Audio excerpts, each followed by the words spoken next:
Alors, je voulais juste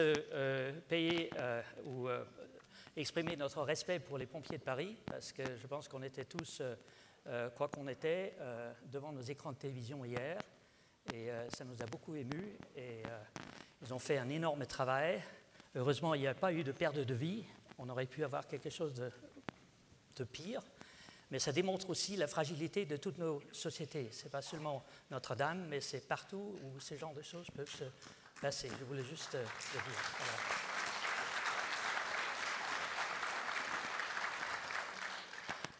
Je souhaite aussi exprimer ma satisfaction que j'ai un panel ici avec des femmes, pas seulement des hommes, parce que j'étais à Vienne récemment et je me suis trouvé tout seul avec des gens avec des costards. C'était un peu curieux, mais voilà, j'ai survécu. Aujourd'hui, c'est différent. Finalement, un petit clin d'œil. Je me souviens qu'il y avait une dizaine d'années, il y avait la BBC à Londres qui avait demandé à des journalistes de faire leur scénario préféré pour exprimer ce qui allait se passer avec le changement climatique. Ils avaient juste une phrase ou deux, et la meilleure phrase qui a gagné, c'était qu'effectivement, il y avait eu une réunion au niveau des chefs d'État et des présidents des États du monde sur l'île tropique de la Suisse. Et ils avaient pris une résolution collective à l'unanimité qu'effectivement, le changement climatique n'allait pas arriver, c'était scientifiquement prouvé. Bon, l'île tropique de la Suisse, elle n'existe pas encore. Si elle existait, Cannes ne serait plus là. Mais ça démontre bien qu'il y a quelque chose de dramatique qui est en train de se produire. J'espère que, on a eu un peu de pluie l'autre jour dans l'avion, mais apparemment, normalement, il fait beau ici, sauf ce que le bourgmestre a expliqué l'autre jour. Moi, juste en deux mots, notre panel, nous allons nous focaliser sur la gouvernance et les finances. Et nous avons, je ne vais pas faire les introductions, je vais les faire en cours de route, mais nous avons avec nous notamment le chef de tout le monde, c'est le secrétaire général de la Fondation, de la Croix Rouge et du Croissant-Rouge, Elhadj AS SY. I'm really happy that you could be here with us this afternoon. And if you could set the big scene, and also as regards your particular role in the Global Fund for Adaptation, and I will hand you the mic. It works? I hope it works. Yeah. Does it? Yes. Yes. Well, thank you very much. I would also like to join you, Claus. I read this morning from a friend that Notre Dame was a gift to humanity. And of course, when I remember, Ban Ki-moon's speech, the last time in the COP, he said, I don't have a plan B because there is no planet B. But of course, there is also no humanity B. There is only the one and only humanity we all share. So in the name of humanity, we would like also to express our solidarity and our sympathy to people of France where we are when it happens, but also to people around the world to whom Notre Dame was a gift. So I would really like to thank you for referring to that. So why I also start with humanity, because that's where climate and health meet. So we care so much about it because it's about people. People, their lives, their livelihood, again, their livestock, and people, their dignity. When we talk about now governance and financing of climate and health, governance is often presented as a structure, but that is really not what matters most. What matters most is the accountability that comes with it. Now, we have a crisis of accountability because so many promises made, so many promises broken.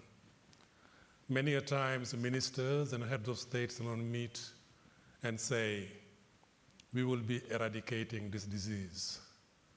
And 50 years later, we're still with that disease. You may remember the decade of water in the 70s. You may remember the primary health care announcement. You may remember the Bamako initiative. You may remember even the Abuja Declaration, where heads of states on my continent said that they will be investing 15% of their national budget into health. Health for all for the year 2000. Well, if that was promised and then delivered, we will not be discussing universal health coverage today. So governance is about fulfilling the promises, that we make. And then if we don't make those, fulfill those promises, trust will be broken, trust will be eroded between those who govern and the citizens. And now we're catching up and then try to restore the trust between the people, between the communities, and then the people who govern them. And unless the trust is rebuilt again, we will not have the solid base to move forward. The same applies also to climate. So many promises made at all levels, so much broken, and no accountability. What is then the price to pay for not holding to the promises we make? That is something definitely that we must reflect on if we talk about governance. Financing is one of the key because it is a promise as well. And are we holding each other to those promises we are making? Well, adaptation, we know that receives only about 10% of the funding. So we're not going to be now quarreling to see, my problem is worse than yours, and then fighting, to small pots of money. The real issue is how can we expand the base, make the pie much bigger, so that each area, because each area counts. We need mitigation, we need early alert, we need early warning, we need early response, we need also resilience building, and then we need adaptation. Unless we work and then fund across all that continuum, we will not have the impact that we need. So let's not compete for it, but let's build partnership and support each other along that continuum. Let me mention two issues that I'm sure will be elaborated on, and Alexandra, I'm glad she's here. We'll be talking about forecast-based financing, which is one of the innovations that we'll be working together over the years, as an approach to do that. I will also mention the work that we are doing right now in the Global Commission on Climate Adaptation that I have a privilege to be part of, that we also would like to lead together with some of our partners a priority track on extreme shocks and hazards that are related to the extreme weather-related shocks that are climate-induced. We cannot prevent natural shocks and hazards from happening, but we can prevent them from becoming disasters.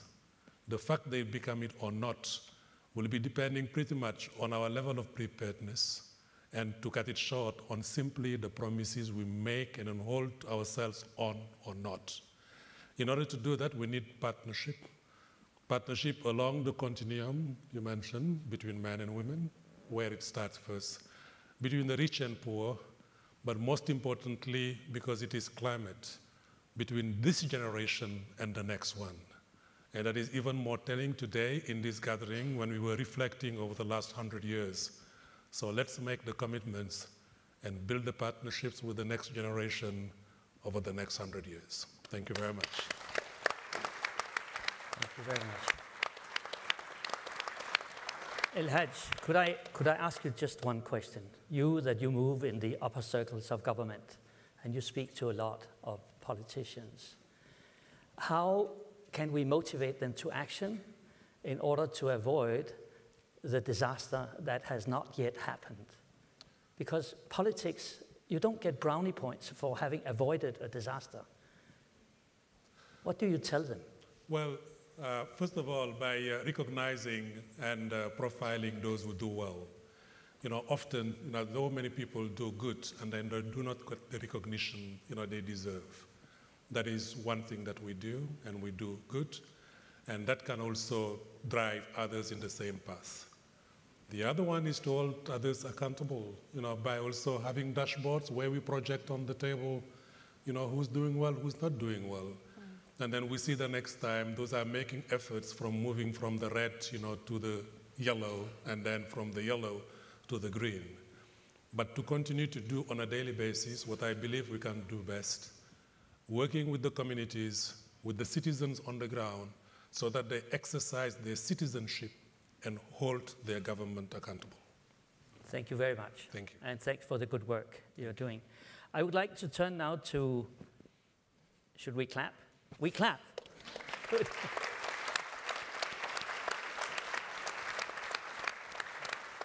No, Elhadj is all over the place and really trying to, as you said, hold not only politicians but everybody accountable to do the right thing. Thank you very much for your good work. Agnes, you're sitting over there in Geneva, so you're on the tropical island, so you're safe.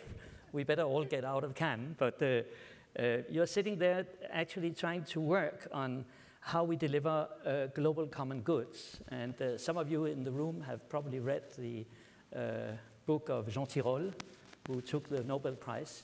He's not from Cannes, he's from Toulouse, if I'm not mistaken. L'économie du bien public.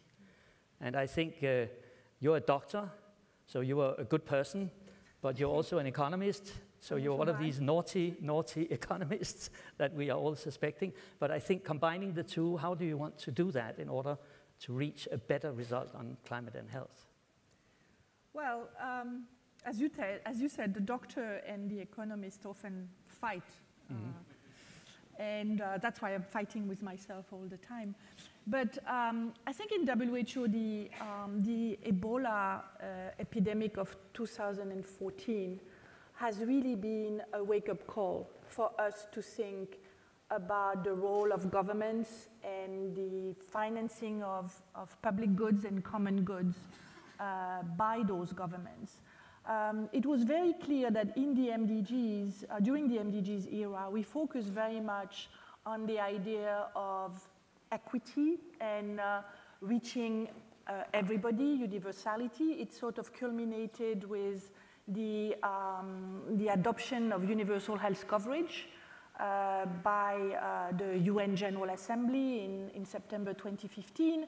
So this idea of expanding personal services, reaching people with HIV treatment, reaching people with services in general, was very much in the mind of everybody. But within that, we kind of forgot the fact that there are really functions that governments need to prioritize because the markets are not doing well. And public goods are defined, common goods are defined through the market failures. So increasingly, we really try to be clearer and clearer on the fact that they are critical functions that markets don't deliver or under-deliver on, and governments should really take on. And this has been forgotten, and we could see that in the 3 countries affected by Ebola in 2014, we had under-invested in surveillance and monitoring of risks. We had under-invested in public health systems, including sanitation and looking at the quality of water and air, and looking also at the issue of deforestation and how it influenced and urbanization and how it influenced changes in the contact between wildlife and people. So we really are increasingly coming back to the kind of basics and saying that there are really 5 functions that governments should focus on. One is information and surveillance and monitoring, investing in knowledge so that we know what the threats are and we can prevent and we can invest in preparedness.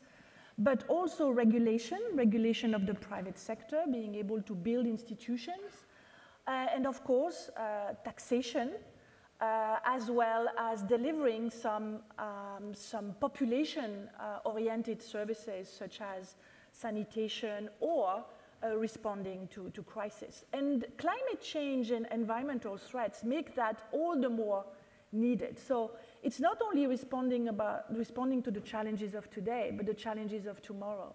We have more and more evidence that, in fact, there might be a larger impact of pesticides and herbicides than we thought so. And we need to get the knowledge on that, the monitoring, the studies, the science. On air pollution, we start having a lot of data. We now know that the combination of pollution of air, water, and soil contributes about 16% of global deaths. That's 9 million premature deaths. So it's actually more than HIV and TB combined. So we're really getting to that integrated agenda in which it's not about one disease against another. It's about our capacity for collective action. Because the problem is markets follow the behavior of each of us, right? We buy something and then the market changes. So if we change our views about buying plastics, or if we start eating less meat, the market will react. And we see that when it comes to climate change, the market is already partially responding by, for example, operating a shift away from fossil fuels to renewable energies. It is happening, right? It is happening sort of everywhere.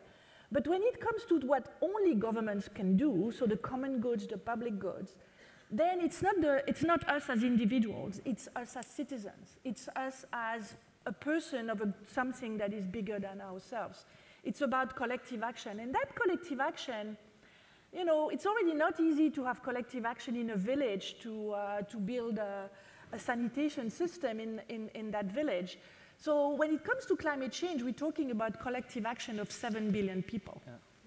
And that is very complicated, right? And we see it, and until recently, I think many of us were a bit, I was one of those who think, when is it going to happen that it's really going to be a movement?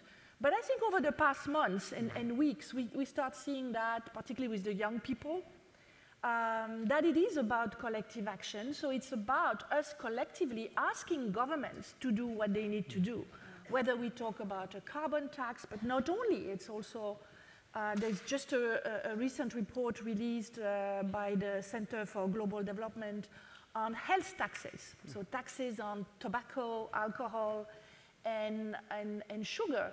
The estimate is it could raise $50 billion per year. So that would be really a huge amount of resources that could be available to actually invest in those public goods, invest in better public health system, invest in better surveillance system. And that's sort of where we hope the world is going. But of course the challenge is that collective action. Is how do we build coalitions that needs to be so broad, because it's about everybody. It's about the air we breathe. It's about the water we drink. But we have early evidence of action. We know that for air, for example, it has happened. It has happened in OECD countries. It has happened in China. It's starting to happen in India. It is possible to reduce fine particles emission and to address when people actually get together as citizens and they exert pressure on government, it can happen. Exactly. Thank you very much, Agnes. I'm tempted, Agnes, to ask you a question about these broad coalitions, because I think if we talk about climate, we need to get everybody on board. But then you have this concept of the free riders, les passagers clandestins, that try to profit from the act. How do we deal with that? These people that, I don't want to mention the White House in the country over there, but I mean, there are people that are a little bit clandestine. How to get them on board? Yes, that's the problem of common goods. It's even been characterized as the tragedy of the commons, because you know, every one of us can think that, well, I don't need to do anything on climate change because the others are going to do it, right? Greta Thunberg is going to do it from Sweden with the young people. But that's the tragedy of this issue. So, I mean, the first thing is really to realize that we have two levers, every one of us. We have a lever as a consumer. We can change our behavior. We can change what we buy. We can travel less. That's certainly a challenge for me as a UN civil servant. And it's like we're thinking about how can we have less meetings and reduce our carbon footprint. But it's also how do we act as citizens? And it's really about every one of us thinking about how can I be not a free rider, but how can I be an active citizen of the world and actually bring my voice to an agenda that influences the climate change agenda and the environmental, because it's broader than climate change, as we know. Sure. There are also other environmental threats which are also very, very threatening. Absolutely. In fact, I think all the sectors are connected, and all the sectors actually have an impact on health as well. Transport, agriculture, I mean, all kinds of pollution. Yeah, and, and certainly I would say that the first thing is vote. Right? Yeah. It's like vote. Vote. Vote. Right? Faut aller voter. Allez. Vote, engage, build coalitions, and as you said, build multi-sectoral coalitions, because what we see in these common goods, it's not about pitching one disease against the other. It's about taxation on tobacco and sugar. That's non-communicable disease. It's about preparedness to pandemics, as well as preparedness to extreme weather events and other natural events. Absolutely. Thank you very much. Let's give her a hand. And I would like now to turn to my lovely friend, Jemilah. I mean, you have to know that this lady was wonderful in trying to put together the World Humanitarian Summit. It was the first time that we actually addressed the problems of the poorest of the poor, of those at the bottom of the world global income distribution, displaced people and so on, were lifted up at the same level as the Sustainable Development Goals. So thank you very much for that, Jemilah. I had to say it. Over to you. Thank you very much, Claus. I wanted to pick up on the topic itself. It was about governance, it was about finance, and our first speaker very clearly told us about the role of governments in global good and government funding, which is really essential. So let me start with just showing you this figure, because what I want to focus on is really about where do we get money elsewhere. And we have a storm in a teacup, right? Climate effects, or the events that are related to climate, is very much related as well. In the last 2 days we've seen to health, but also very much related to poverty. So it's really a perfect storm, if you like. And we know that to achieve the Sustainable Development Goals, there is a financing gap of 2.5 trillion at least per year. So where are we going to get this money? When we know that the data from the World Bank is showing us ODA, which is which is the black dotted line, is fairly constant, but other forms of funding actually far outweigh. Look at remittances. Now, I'm speaking to an audience of my fellow colleagues in the Red Cross and Red Crescent societies that come from 191 countries. Your governments have the funding. A lot of you have very high remittance flows in your countries, and also very high foreign direct investments. So what I want to offer to you is a real rethink on real partnership. How do we actually leverage on all the different players who are out there and bringing all this funding for that global good?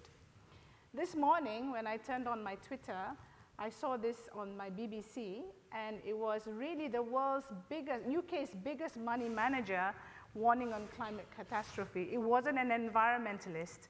It was a company that manages trillions of dollars, including pension funds, saying we are not going to invest if your company or your business is not ESG rated. So this is environment, sustainability, and governance. So there's already a demand from the private sector calling for that.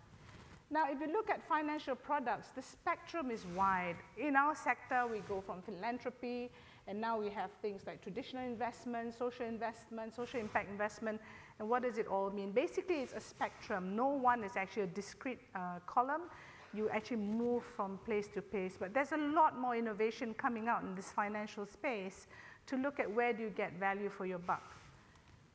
So what have we been looking at? At the International Federation of Red Cross and Red Crescent Societies, at our headquarters, we have developed something called a Global Innovation Finance Team. It's really a lot of our national societies supporting us. We have Kenya Red Cross and Sister Halima and Dorothy, who are very much also involved in some of the work we do there. We have Danish Red Cross, we have British Red Cross, and we also have the, I'm missing one now. My brain is not functioning right now. Okay, I'll think about it. It comes right, back. anyway, there's 4 of them. So we look at all sorts of things, from risk transfer to financial products, impact bonds and partnerships. And later, Alexander will tell you the real impact of forecast-based financing, which was something that German Red Cross developed, and we work along with them. Now we have a forecast-based action window. So really changing our approaches from one that is reactive or preparedness to one that is anticipatory. Therefore, how do we look at trends and start to better anticipate when money is needed? And I think a lot of the discussions in the last 2 days have focused a lot on data and looking at scientific analysis and so forth, all very relevant.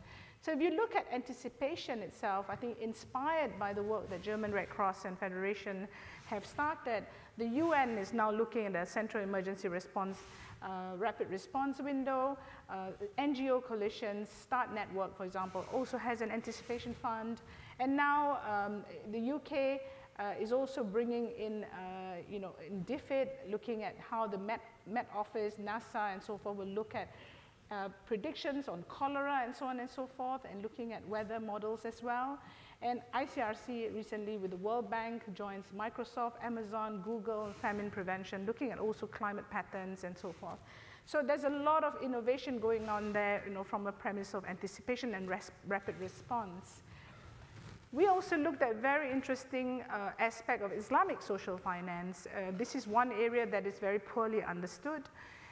Muslims around the world give 2.5% of their savings every year as a mandatory contribution. And this estimated around the world can go up to about $2 to $3 trillion. And we don't know how to engage with these populations, how do they contribute to some of the thinking.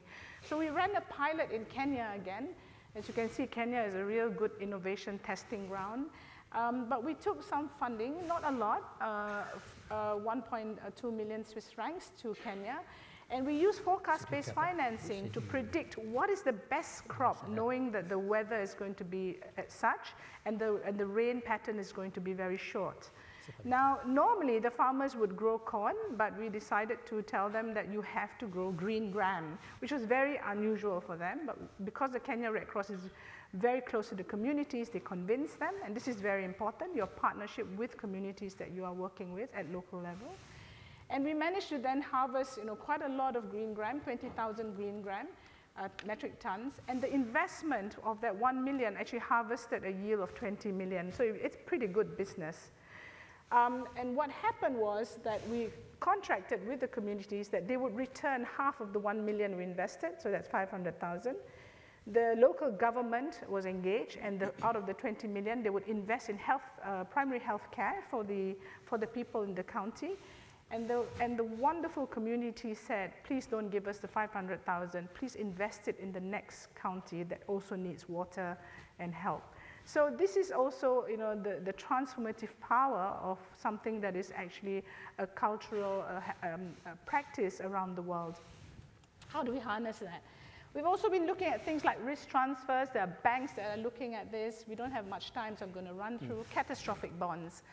A lot of the catastrophes can be predicted, again, using a lot of foresight and understanding. The World Bank has done this. We are now, with Danish Red Cross and the British Red Cross, looking at a catastrophic bond for volcanic eruptions. And we're going to try this in the Americas. I'm going to see how do we use insurance and prediction of the plume heights and so on and so forth. So that if you can then pilot these things and test, then we can apply it. We've also been looking at impact bonds. This is something that has been quite well developed. The first impact bonds was actually on education. And more importantly, we are trying to see how do we use blended finance. It's government finance, it's also ODA, it's also private sector financing, a lot of innovation, look at social, and how do we look at loans and so on and so forth. And this is really trying to mobilize a lot of capital market as well. Now, this is one project that we're working on. It was actually inspired by Gavi. Gavi set up a project using Islamic bonds a number of years ago, and they raised about 750 million with issuance of what's called a sukuk, or a bond, where they were able then to mobilize vaccination to millions of children. Right now, Gavi, using a lot of this model, has raised up to 6 billion in terms of capital through this. We are now partnering with the Islamic Development Bank, a very unusual partner, using also Hong Kong Bank, First Abu Dhabi Bank, a lot of very unusual partners that we've never worked with, designing what we call a one wash fund, water, sanitation, and hygiene, because it does you know, it does, it's so critical for us. We are part of the global task force to combat cholera, together with WHO, UNICEF, and Gates Foundation, and so on. But we are entrusted with the water sanitation hygiene component. Our national societies around the world are actively engaged in water sanitation programs. So what we are going to do is we're working towards issuing what we call a one-wash sukuk, or a bond, that has also outcome bias, as well as using the fund itself, which is a contribution from our partners, to become the asset to leverage the issuance. So this is very, very innovative. So finally, just to say that partnerships are crucial. You know, sometimes it's not about the hundreds of millions of dollars. If you want to talk about bonds and you talk to the private sector, don't go to them and say you want to do a $5 million bond. They laugh at you, right? So you've got to come to say 100 million, 150 million. When we talked to the Islamic Development Bond, they said, well, Jemilah, do it for minimum of 150 million, but let's grow it to 600 million. So we said, okay, slowly, slowly. We'll pilot, we'll test. Sounds good, though. Come on, go for it. But what I want to share here is a really nice, some nice work that's being done also with Coca-Cola, Global Fund, USAID, and Gates Foundation, looking at logistics and supply chain, because this is very much climate related, as well as very essential for health, for your vaccinations, and so on and so forth. I was told that it's one country in the world where you can get Coca-Cola everywhere is Somalia. You know, so imagine that if you want to keep a vaccine cold chain, why have we thought about how we partner with companies like Coca-Cola that have to keep their drinks chilled? So this is really a little bit about some of the thinking we are trying to say. The bottom line, I think, is that there is no space for one-track thinking right now. We have to really start looking into how we partner with other people who are looking at finance. Innovation is key. I think we've got to keep challenging the models that we have.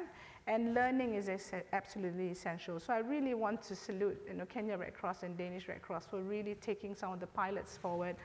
I just put my contact details there because we are welcoming national societies and partners to join our Global Innovation Fund team, so finance team. So please contact us.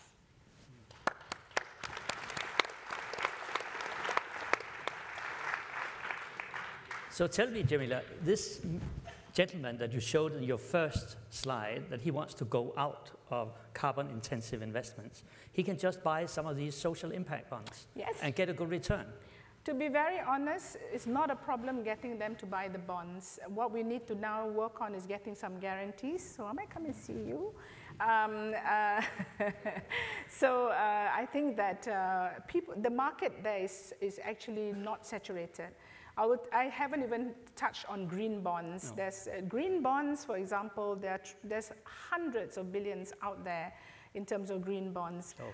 Bankers are saying to us, come, give us your proposals, you know, but again, banks won't entertain unless you come with a $200 million proposal, so. Right, and then you have to de-risk the bond. Yes. And that's where the link to official development assistance comes in. So yes. You de-risk it. Yeah, and also really pushing, you know, what Agnes said, Dr. Sukat said earlier on was about how do you look at collective impact. Yeah. I think what we want to do is actually move from a short-term approach to addressing these things are long-term. It's not going to end in 1 or 2 years. How do we take a 10-year approach and then design and be very clear what the success look like and what are the collective outcomes we want to see? And therefore, there are very many now philanthropists who don't want to give you grants. They want to pay for outcomes. And I think this is the way forward. Yeah, outcome-driven finance. That's absolutely. Right. Thank you very much.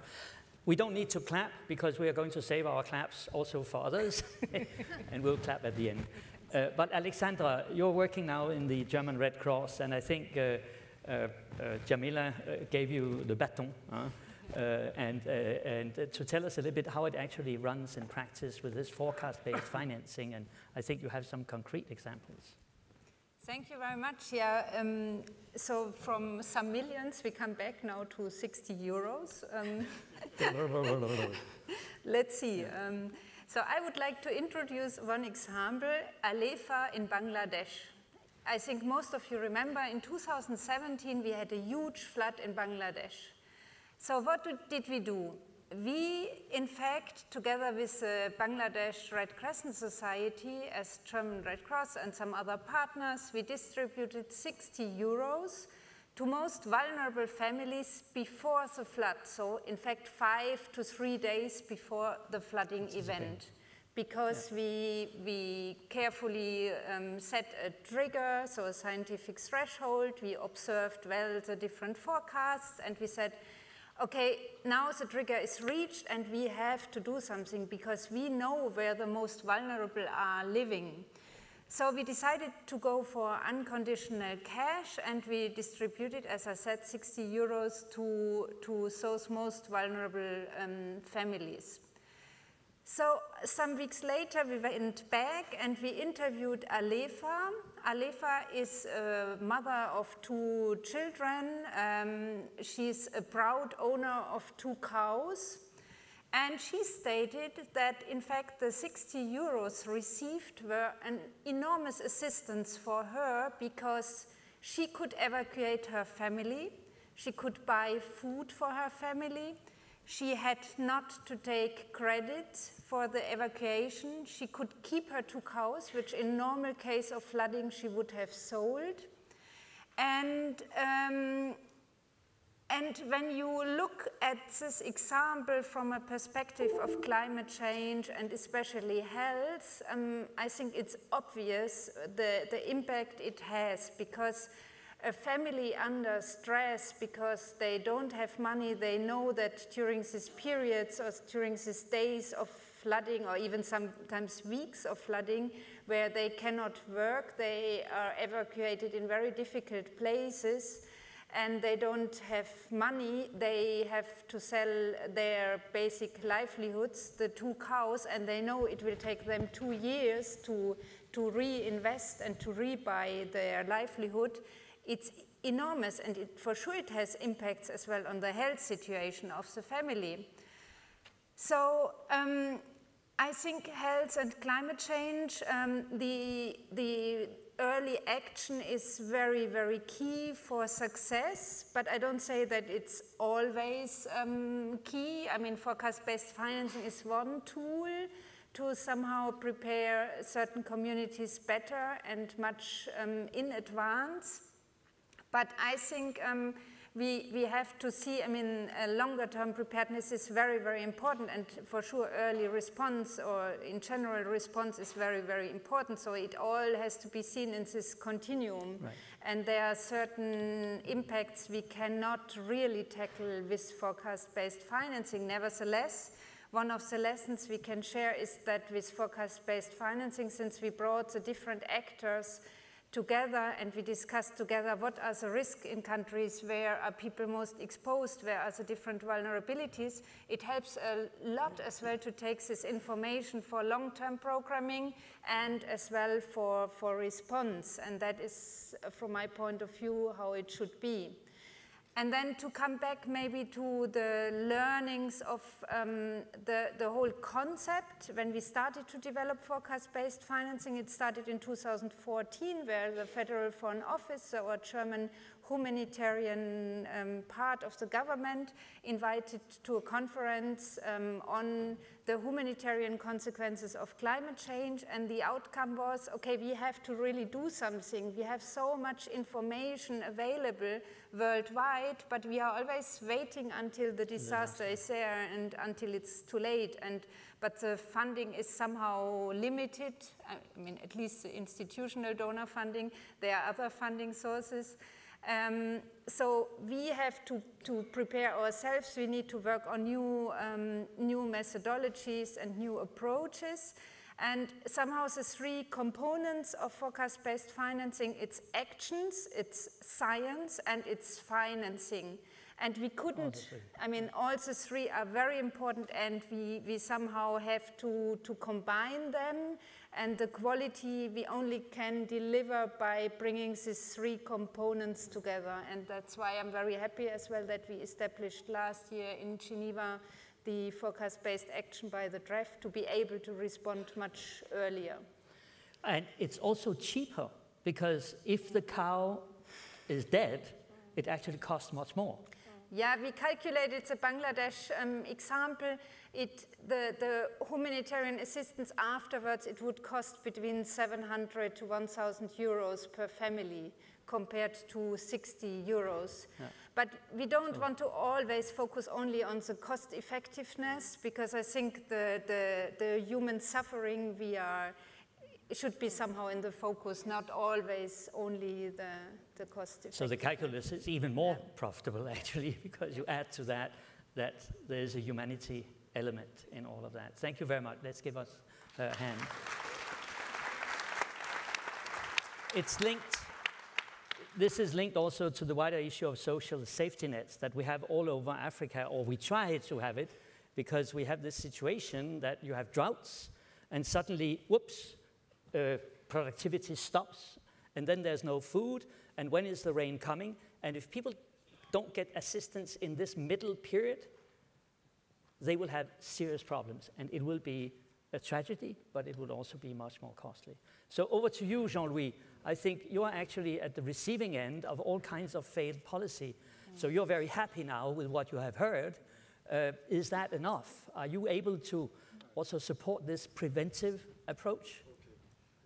Je vais peut-être utiliser l'autre langue de travail cet après-midi. Tu peux parler français. Merci. Bon, je suis un peu mal à l'aise au début de cette intervention parce que, bon, tout d'abord, je suis arrivé seulement il y a 1 heure ou 2, et donc je n'ai pas bénéficié de la richesse de vos échanges préalables pendant cette journée et demie, et je vais peut-être poser un certain nombre de questions qui ont trouvé leur réponse au cours des séances précédentes. Et puis, depuis que j'ai reçu votre invitation, et je vous en remercie, je me demande, mais bon Dieu, pourquoi est-ce qu'ils m'ont invité? Oui. Parce que, moi, bon, je vais t'expliquer. Somme toute, comme bailleur de fonds humanitaires, quand nous avons à traiter la situation de 600 à 700 000 Rohingyas qui franchissent la frontière du Myanmar en quelques mois, quand nous avons à traiter la situation des victimes du cyclone Idai au Mozambique ou au Zimbabwe, que cette situation ait un rapport direct ou lointain avec le changement climatique, on s'en fout. Je veux dire, elle est là, nous sommes guidés par le principe humanitaire, nous devons intervenir en fonction des besoins et des situations de vulnérabilité. C'est un peu court, donc je vais quand même essayer d'être un peu plus long. Je crois que je voudrais dire 2 ou 3 choses qui me paraissent importantes. Le changement climatique, il est ici et maintenant avec nous. Et il va rester avec nous longtemps. Quand on aura fait toutes les bonnes choses que vous évoquiez, madame, quand on aura changé nos comportements, etc., on sera tous morts. J'étais en train, par hasard, de lire un article dans l'avion en arrivant ce matin, un modèle développé par un climatologue, c'est peut-être un peu extrême, mais il arrivait à la conclusion que si on arrêtait aujourd'hui toutes les émissions de saleté, on serait quand même à plus 3 degrés dans 50 ans. Donc, les conséquences du changement climatique sur des situations de type humanitaire, elles sont là, ici et maintenant. Et tous les remèdes auxquels on peut penser, pour autant que la volonté politique existe de les déclencher, on n'est pas prêt d'en voir l'impact. Alors, il est clair que ce dérèglement climatique ne va pas raréfier l'intervention humanitaire.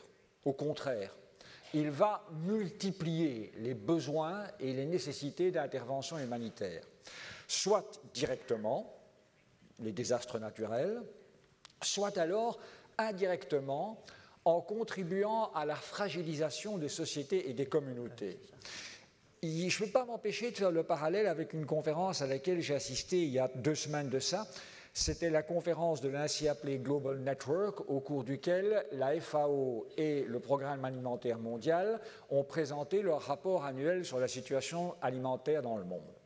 Il y a quelque chose qui m'a frappé. Ils disent, OK, on connaît tous l'échelle IPC. C'est vrai que depuis l'année dernière, le contingent, le nombre total de populations d'individus en situation 4 ou 5 a légèrement diminué. Mais ce qui est extrêmement inquiétant, c'est que le contingent, les populations en niveau 2 et 3 restent incompressibles. C'est-à-dire qu'un certain nombre de communautés sont structurellement fragilisées du fait notamment du changement climatique, en termes de niveau alimentaire, ce qui fait que le moindre dérèglement provoque immédiatement un basculement en situation 4 ou 5. D'ailleurs, c'est frappant de constater qu'en 2018, les situations alimentaires les plus cruciales, mais humanitaires aussi, c'était le Yémen, l'Afghanistan, le Soudan du Sud, la Syrie, le Soudan et le nord du Nigeria. C'est-à-dire toutes des régions qui, en plus, sont affectées par un conflit. Et donc, c'est vraiment le scénario de la crise sur la crise sur la crise que nous connaissons tous. Donc, clairement, le changement climatique, c'est un euphémisme, ne va pas nous rendre la vie plus facile. Alors, il faut quand même un peu sortir de la vision à court terme. Est-ce que tu ne peux pas dire quelque chose de positif? Juste essaye. Je vais essayer. Je le connais. Hein. Donc, évidemment, sortir de la vision à court terme que j'évoquais en commençant. Après ces quelques années passées dans le domaine humanitaire, et notamment après avoir bénéficié de ta sagesse, Claus, à l'époque où nous travaillions ensemble, je pense que de plus en plus les humanitaires, pour autant qu'on puisse parler d'humanitaire pur, doivent maintenant se conduire en gestionnaire de risque. Ah oui, ça c'est vrai.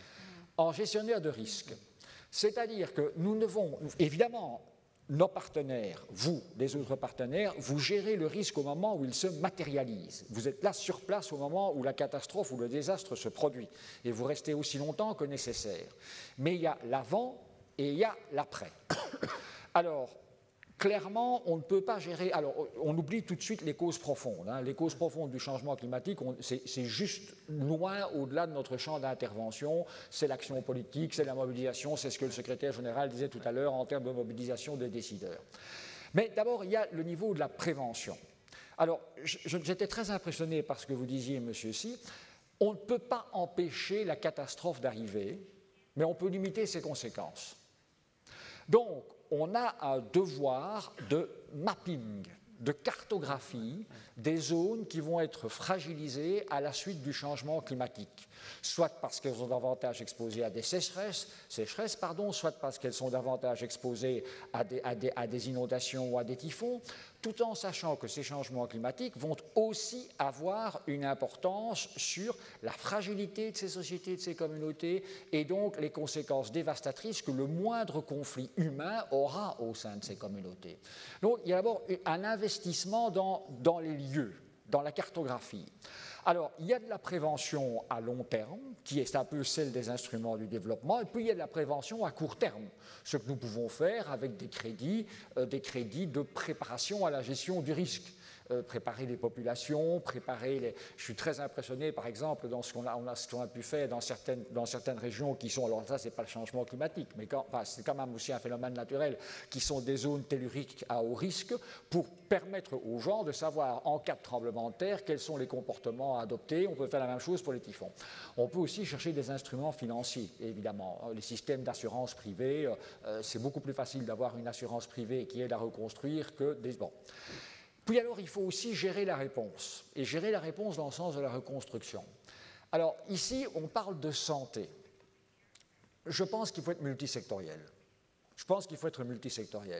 C'est-à-dire que dans les zones qui sont particulièrement exposées aux conséquences du changement climatique, il faut calibrer la réponse de façon à ce que, dans le moyen ou le long terme, on boucle le cercle vertueux de la gestion du risque et qu'on en revienne à, oui je sais c'est Build Back Better et ça n'a pas une très bonne publicité, mais à mettre en place des dispositifs qui permettent de faire face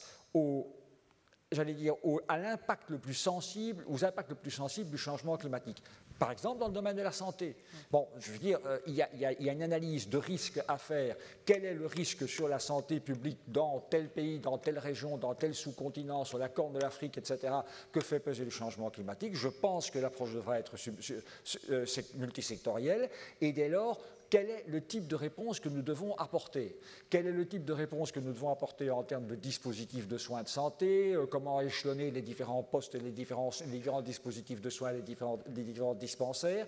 Nous avons besoin d'innovation dans le domaine des produits qui sont mis sur le marché, dans le domaine des techniques de prévention et de vaccination.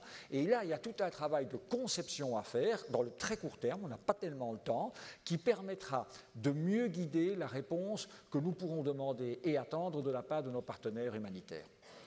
Excellent, merci beaucoup Jean-Louis.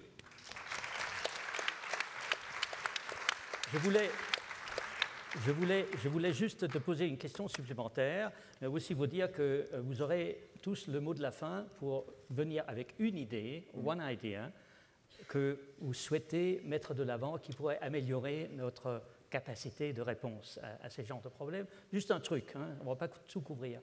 Mais toi, Jean-Louis, les humanitaires, ils sont très conscients de la vulnérabilité et de la fragilité. Est-ce que vous parlez vraiment aux gens du développement pour leur expliquer où il faut mettre les investissements pour renforcer la résilience? Ou est-ce qu'il y a encore des silos qui sont difficiles à franchir? Non, bon, il y a évidemment une culture différente, parce qu'on a aussi des objectifs différents. Je veux dire, moi j'ai toujours, enfin pour moi la distinction la plus simple, le développement doit se focaliser sur des situations de pauvreté. L'humanitaire doit se focaliser sur des situations de vulnérabilité, et les deux ne se recoupent pas nécessairement. Bon, ceci dit, ce n'est pas parce que ça ne se recoupe pas qu'on n'est pas complémentaires. Alors, bon, il y a un modèle culturel qui doit changer. Je veux dire, ce n'est pas inné, c'est un travail à faire. Je constate quand même que dans un écosystème européen que nous connaissons bien, toi et moi, on a fait beaucoup de progrès. On a fait beaucoup de progrès. On a cessé de considérer que l'aide humanitaire détournait des crédits qui auraient normalement permis un bon développement et donc de prévenir les crises humanitaires de se passer. Ce genre de discours-là est un peu aujourd'hui dépassé, mais on n'y est pas encore tout à fait. Il y a aussi quelque chose qu'il ne faut pas négliger. On parlait tout à l'heure, M. Sy parlait aussi de l'intervention des acteurs gouvernementaux. S'engager dans cette logique de gestion du risque implique aussi qu'à un moment donné, on ait un dialogue avec des gouvernements, si pas avec des gouvernements, avec des autorités locales. Il y a des dialogues ou des gouvernements avec lesquels le dialogue est difficile. Impossible même. Voire impossible. Donc, je veux dire, cette approche conjointe, elle n'est pas toujours aisée à mettre en œuvre pour des raisons de type purement géopolitique. Bien compris, mais les silos sont en train de parler mieux les uns entre les autres. Agnès, do you have one idea? Un truc qui te ferait vraiment plaisir? Well, I think what climate change is triggering is really this question of collective action at global level. This has never happened in the past. It was always before about the crisis of a particular society, of a particular place, with a particular response, and that could be isolated from the rest of the world. This is not what we're talking about now. We're talking about one world.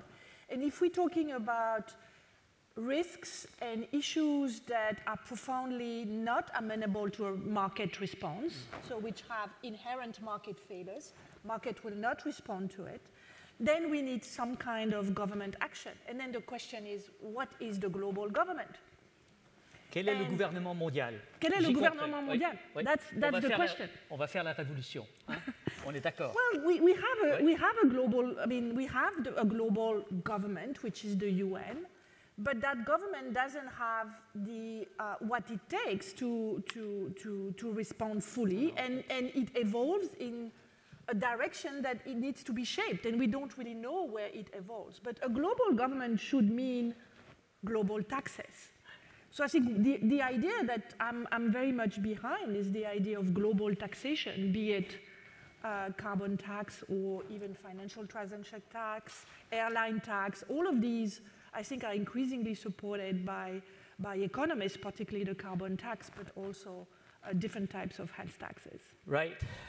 The world has become a global village. It needs une mairie, hein, une église, son Notre-Dame, un système de taxation. On a compris. Il a besoin d'une direction des impôts. Voilà, direction des impôts mondiale. Oui, c'est peut-être pas tout à fait populaire, mais c'est comme ça. Alexandra. I can keep it very short. I would say, in terms of financing, for me, it would be so great to have the right to try.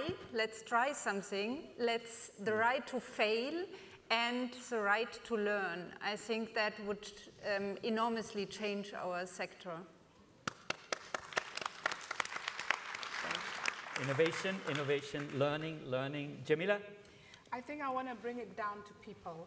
I think as we talk about governance and we talk about the role of governments, at the end of the day, the people who are impacted by climate change, and let's not lose focus. I think what we can do as a network of national societies around the world, as federation, as a movement that is so, celebrating 100 years, we have such a voice and such a role to play. And I think that auxiliary role, the advocacy, the engagement with governments is critical.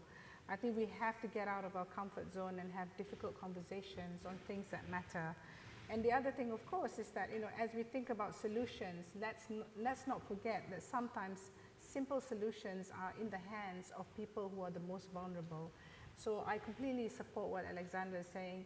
We've got to innovate, but we also got to learn from the people who are affected by crisis and by all the challenges that we talk about in the last 2 days, who probably are the greatest innovators of all. Exactly. Thank you. Moi, je voudrais qu'on redescende au niveau des opérations, c'est-à-dire que ce que j'appelle de mes voeux, c'est que la communauté internationale humanitaire et développement choisisse une région test, c'est-à-dire une de ces régions qui est affectée par des crises multiples et où l'impact du changement climatique se fait incontestablement sentir. J'ai en tête par exemple le Sahel ou la Corne de l'Afrique.